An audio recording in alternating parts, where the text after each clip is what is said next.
It sounds, if I can go philosophical for just a second, Please. a question that just popped into my mind based on what you just said is you're more in favor of going back to internal governance, self-governance, versus that the progressive state always pushes, which is the external governance. That's correct.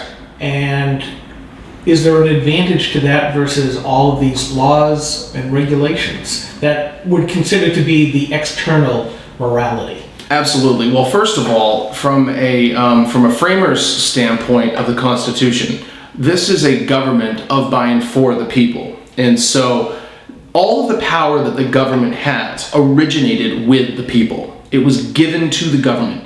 It was vested in certain departments and branches of the government by the people.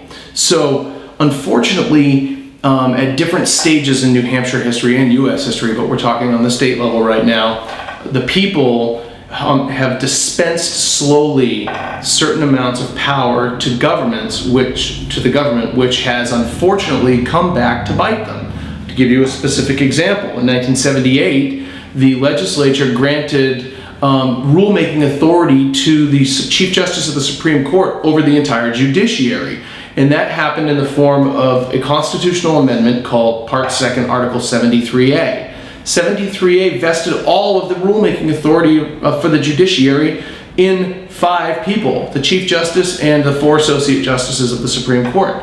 That's a really serious problem because as the amendment reads, such rules will have the force and effect of law. What that constitutional amendment did was it bypassed the legislative oversight and the people's involvement in the rulemaking of their judiciary. It is their judiciary, the people's judiciary. It is there to serve the people. But unfortunately, the judiciary has usurped those powers and those authorities and has turned it on the people. And that's one such example where CACR 26, which is currently before the Senate, I believe it passed as the amendment was recommended by the Supreme Court. It's going to be on the ballot to repeal in Part 73A.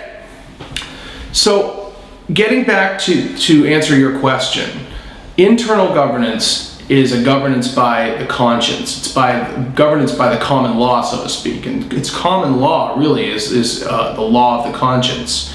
And unfortunately, we've run so far away from governing ourselves by our conscience that we've come to rely upon external governance. And I believe that it's taken a while to get to the place that we're at right now. It may take a while to get forward, but we need to start turning this boat around.